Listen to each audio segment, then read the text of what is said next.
Elit global. Elit global bagi sebagian orang itu merupakan hal yang mustahil ada dan terjadi. Karena bagi mereka yang tidak percaya, bagaimana mungkin segelintir orang bisa mengendalikan negara, ataupun bagaimana mungkin ada orang yang bisa kaya raya sekaya-kayanya, ataupun bagaimana mungkin ada orang atau segelintir orang yang bisa mengendalikan sistem. Nah, jadi bagi sebagian orang yang tidak percaya ini, elit global ini hanya rekayasa orang-orang skeptis belaka. Nah, namun bagi orang yang percaya terhadap elit global ini mereka percaya bahwa elit global ini pergerakannya sangat halus, terstruktur, dan sangat masif. Kemudian elit global ini bergerak sebagai organisasi dengan visi dan misinya adalah untuk menyatukan dunia.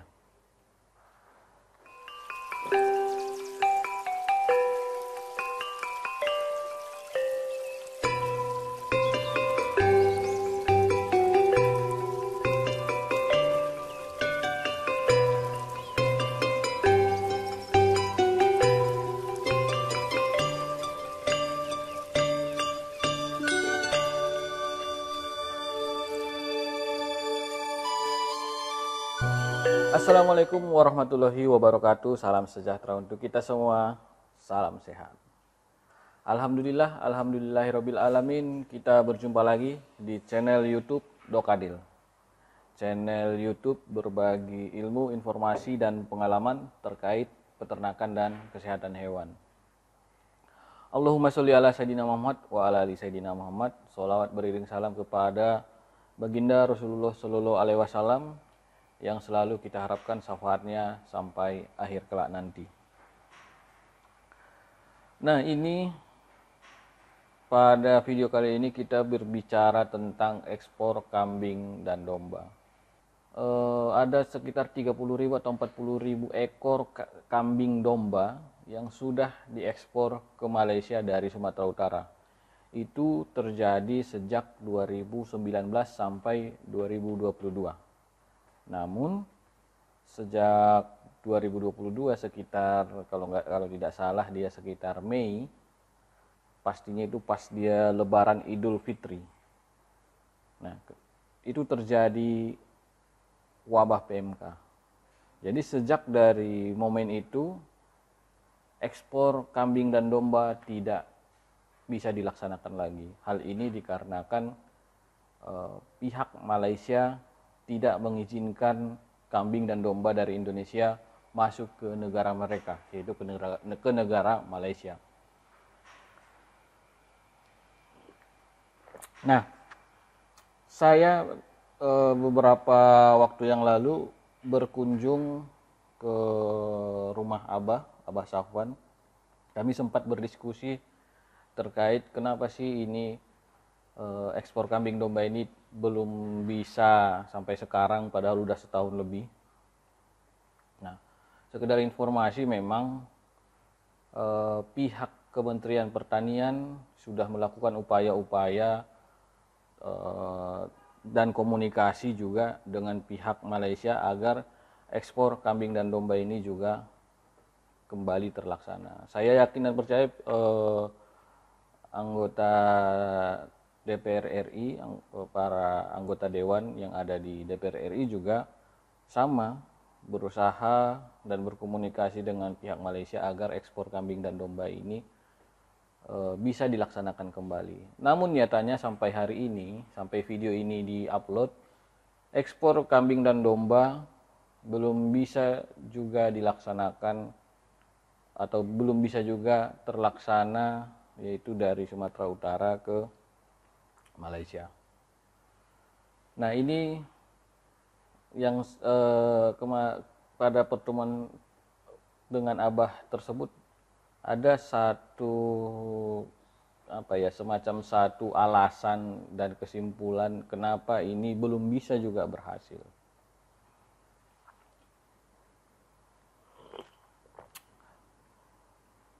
Sekedar informasi, eksportir kambing dan domba yang ada di Sumatera Utara itu sekarang ada 4, yaitu ada di Kabupaten Batubara ada 1 perusahaan, Kabupaten Simalungun ada 1 perusahaan, dan ada 2 perusahaan di Kabupaten Asahan. Jadi yang dari 2019 sampai 2022 ada 3 perusahaan yang sudah melaksanakan ekspor kambing dan domba ke Malaysia. Nah, ini 1 perusahaan baru belum melaksanakan ekspor kambing domba karena mereka berdiri ataupun resmi ataupun punya izin pada saat PMK mewabah, yaitu pada saat ekspor juga belum bisa dilaksanakan. Cuman mereka tetap melaksanakan proses perizinannya, sehingga mereka harapannya mereka ketika pengiriman kambing domba bisa dilaksanakan kembali, mereka sudah ready. Nah, ada mungkin sebagian orang yang nggak percaya bahwa ini walaupun kambing dan domba ini diekspor oleh perusahaan, nyatanya kambing dan domba yang diekspor ini bersumber dari peternakan-peternakan rakyat, sehingga ekspor kambing dan domba ini sangat besar peranannya terhadap ekonomi peternak ataupun ekonomi masyarakat peternak yang ada di sekitar lokasi eksportir ataupun di Sumatera Utara. Bahkan infonya ada beberapa kambing dan domba yang berasal dari Jawa yang dihususkan ataupun dibawa ke Sumatera Utara ke lokasi perusahaan eksportir tadi, kemudian diekspor ke Malaysia. Nah, ada sedikit kesimpulan dari sedikit satu alasan dan bisa ditarik kesimpulan dari Abah Safwan yang menurut saya masuk akal juga. Kenapa ini belum bisa ekspor kambing domba belum bisa terlaksana kembali? Karena upaya-upaya yang sudah kita lakukan memang sudah maksimal, sudah benar, di jalan yang benar. Pemerintah pusat punya peranan, pemerintah pusat melaksanakan perannya, DPR RI juga melaksanakan perannya, komunikasi B2B-nya juga sudah dilaksanakan dan sudah oke.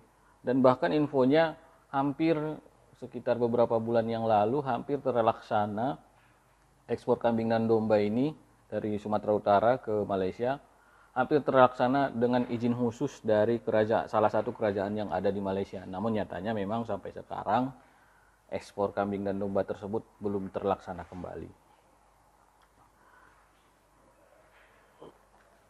Kembali lagi ke perkataan Abah Safwan. Jadi dalam proses ini power dalam hal kita bahasakan lah dulu ya, dia negosiasi. Power dari negosiasinya kita ini, Indonesia ini, powernya ini masih kurang kuat. Kenapa bisa dibilang gitu? Ya, anggota DPR RI udah berupaya, Kementerian Pertanian juga udah berupaya, B2B-nya juga udah berupaya. Jadi apalagi? Nah, sedikit dari alasan yang Abah Safwan itu, yaitu terkait power, ada satu kesimpulan yang mungkin bisa jadikan, ini hanya asumsi saya ya, kita jadikan kesimpulan, yaitu peternakan kambing domba ini butuh elit global.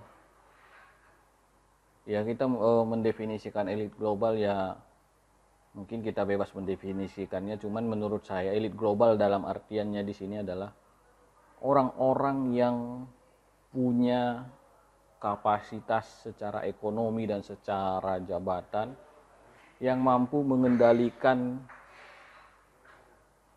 ekonomi ini, perekonomian ini. Maksudnya di sini adalah elit global ini turun ataupun melihat dan juga muncul rasa prihatin terhadap ekspor kambing domba, sehingga elit global ini mau berupaya untuk memperjuangkan ekspor kambing domba ini terlaksana kembali. Sebagai contoh, ini hanya asumsi saya tidak menuduh ini, menuduh itu. Beberapa waktu yang lalu sempat Indonesia melarang pelaksanaan ekspor minyak goreng ataupun minyak yang berasal dari minyak sawit.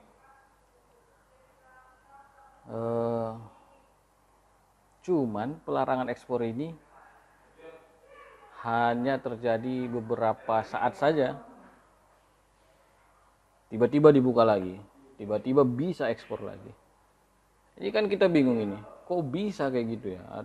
Dilarang kemudian diperbolehkan lagi, dilarang diperbolehkan lagi. Ya berarti kalau asumsi saya ya, saya menilai ya, ini penilaian pribadi saya, kalau penilaian Sobat Dokadil memang ya ini asumsi saya pribadi ya. Kalau Sobat Dokadil punya asumsi lain ya silahkan klik di kolom komentar. Asumsi saya ada semacam orang-orang yang punya andil di sini, yang istilahnya ada bisnis mereka di sini yang terganggu. Nah, kita kaitkan lagi ke kambing domba. Kita kaitkan lagi. Selama ini bukan mengecilkan ya, bukan mengecilkan ataupun menyepelekan ya. Selama ini memang peternakan kambing dan domba tidak begitu dilirik oleh orang-orang yang punya pengaruh besar di Indonesia ini. Tidak sebesar di peternakan ayam ya. Di peternakan ayam kita tahu sendirilah besarnya gimana. Sampai harga ayam itu bisa turun banget, bisa tinggi banget. Semua bisa fluktuatif, nggak bisa terprediksi. Nah, bagaimana kalau kambing dan domba ini dimasuki oleh orang-orang yang seperti ini juga? Nah, saya yakin dan percaya memang keberadaannya mereka, elit global ini, sedikit banyaknya akan berpengaruh terhadap kemajuan ataupun perkembangan kambing dan domba di Indonesia. Namun ini bukan tidak mungkin ada kelebihan dan kekurangannya ya. Ya kelebihannya ya itu tadi yang saya bilang. Dunia peternakan kambing dan domba akan naik lagi levelnya sehingga levelnya bisa setara dengan ayam. Misalnya ayam sekarang sudah levelnya udah kalau kita bilang 1G, 4G, 2G, 3G.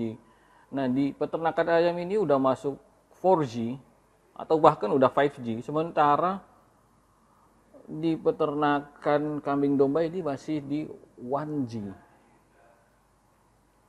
Peternakan kambing dan domba ini masih di bawah. Ya kenapa bisa begitu? Peternakan ayam berada di atas. Karena sistem usaha di peternakan ayam itu begitu intensif dan begitu masif dilaksanakan, sehingga perkembangannya juga masif juga. Nah, saya yakin dan percaya keberadaan elit global itu masuk ke peternakan kambing domba. Ya, namanya bisnis, mereka nggak mau rugi dong, ya kan? Ya nggak? Ya, makanya saya yakin dan percaya kalau elit global ini masuk ke peternakan kambing dan domba, ya mereka pasti pengen untung ya, mereka juga pasti melakukan segala usaha agar ini untung terus, usaha mereka untung terus. Dan percaya nggak percaya, ini juga akan menaikkan level perkembangan kambing dan domba sehingga selevel kembali dengan ayam di poin 4G.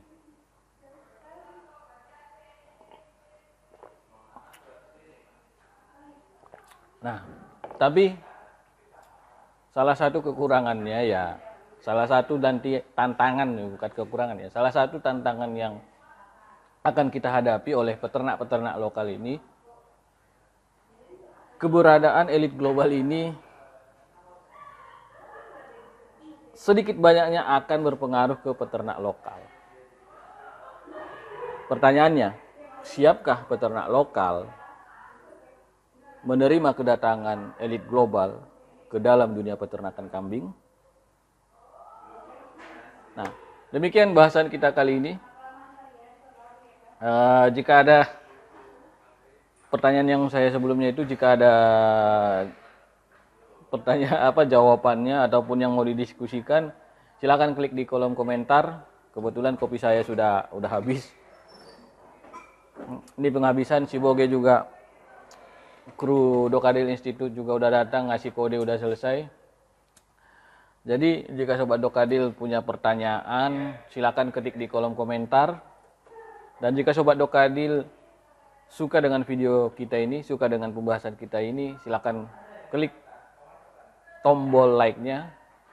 Dan jika Sobat Dokadil merasa video ini sangat bermanfaat, silakan sebarkan video ini ke teman-teman yang lain sehingga manfaat dari video ini bisa lebih luas lagi. Bagi Sobat Dokadil yang baru menonton video ini dan belum subscribe channel Dokadil Institute, nah silahkan subscribe channel Dokadil Institute, karena subscribe itu gratis. Subscribe itu juga menjadi motivasi tersendiri yang sangat besar peranannya bagi kita, karena ini menjadi motivasi bagi kita agar mengembangkan channel ini lebih bagus lagi, karena channel ini kami dedikasikan untuk seluruh peternak yang ada di Indonesia. Demikian, terima kasih atas perhatiannya sampai akhir video ini. Wabillahi taufiq wal hidayah. Wassalamualaikum warahmatullahi wabarakatuh. Salam sejahtera untuk kita semua. Salam sehat.